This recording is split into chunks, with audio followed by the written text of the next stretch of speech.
អ្នកលក់ត្រូវមានចាំបាច់បំផុតនោះគឺ1ទីតាំងច្បាស់លាស់ហើយងាយស្រួលសម្រាប់អតិថិជនក្នុងការស្វែងរកដោយមិនមានការផ្លាស់ប្ដូរពីកន្លែងមួយទៅកន្លែងពីព្រោះកាលណាយើងមានទីតាំងច្បាស់លាស់អតិថិជនគឺងាយស្រួលក្នុងការគាត់ទៅស្វែងរកងាយស្រួលគាត់ទៅរកទិញពីព្រោះអតិថិជនពេលខ្លះគាត់ទៅទិញម្ដងតែត្រូវតំណែងនោះគឺត្រូវតាមចិត្តរបស់គាត់ទៅរកទិញម្ដងទៀតស្រាប់តែរកទៅទិញម្ដងទៀតយើងផ្លាស់ប្ដូរកន្លែងដែលគាត់ធ្លាប់ទៅទិញហ្នឹងទៅបាត់អញ្ចឹងសំខាន់ណាស់អ្នកលក់គឺមានទីតាំងច្បាស់លាស់ស្រួលអតិថិជនស្វែងរកនិងស្រួលអតិថិជនដើម្បីទៅទិញបន្ថែមទី2ត្រូវមានទំនិញទៅតាមទីផ្សារនៅកន្លែងនោះនៅពេលដែលអតិថិជនទៅរកទិញទំនិញ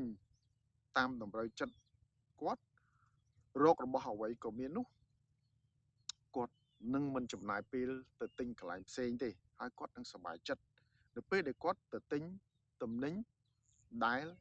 មានសម្រាប់គាត់ពីព្រោះថាកាលណាដែលទំនិញដែលមានសម្រាប់គាត់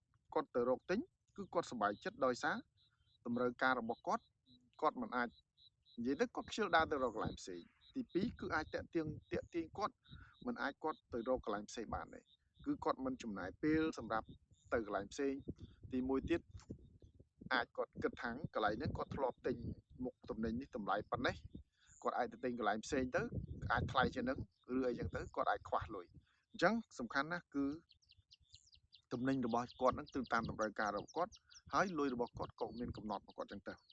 បាទ3ទំនិញដែលមានគុណភាពប្រកបដោយសេចក្តីទុកចិត្តពេលដែលអតិថិជនយកទៅប្រើប្រកបដោយគុណភាពហើយផ្ដល់ផលប្រយោជន៍របស់គាត់កាលណាទំនិញដែលមានគុណភាពហើយទំនិញដែលប្រកបដោយសេចក្តីទុកចិត្តហើយគាត់យកទៅប្រើទៅបានប្រយោជន៍ដល់គាត់នោះវាជារឿងមួយដែលសំខាន់សម្រាប់ទាំងគេទាំងយើងកាលណាគាត់យកទៅប្រើវាត្រូវនៅតាមចិត្តរបស់គាត់វាត្រូវបានប្រយោជន៍ដល់គាត់ធ្វើឲ្យគាត់នឹងសប្បាយចិត្ត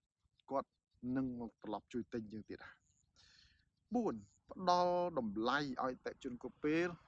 ទោះបីជាគាត់មិនជួយទិញទំនិញយើងក៏ដោយតែយើងនៅតែផ្ដល់ស្នាមញញឹមពាក្យសម្ដីដោយសការរាក់ទាក់និងការគោរពដល់គាត់ព្រោះការផ្ដល់តម្លៃឲ្យគាត់នេះវាជារឿងមួយល្អបំផុតសម្រាប់គាត់ទោះបីជាគាត់មិនជួយទិញយើងពេលហ្នឹងក៏គាត់នឹងជួយទិញយើងនៅពេលក្រោយនៅក្នុងថ្ងៃណាមួយហើយស្នាមញញឹមផ្ដល់ដោយក្តីគោរពនេះហើយសម្ដីដោយពាក្យថារាក់ទាក់ជាមួយគាត់នេះហើយគឺជាចំណងមួយសម្រាប់តាក់ទាញគាត់នៅពេលខាងមុខគាត់នឹងត្រឡប់មកជួយទិញបាទ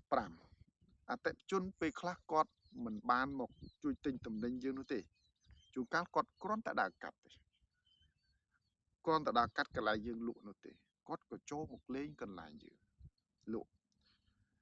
ទាំងអស់នេះហើយជាការផ្សព្វផ្សាយមួយដោយមិនអស់ថ្លៃសេវា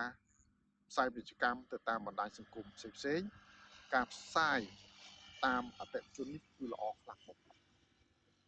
ព្រោះការផ្សាយពីមាត់មួយទៅមាត់មួយគឺពីមនុស្សម្នាក់ទៅមនុស្សម្នាក់នេះគឺខ្លាំងជាង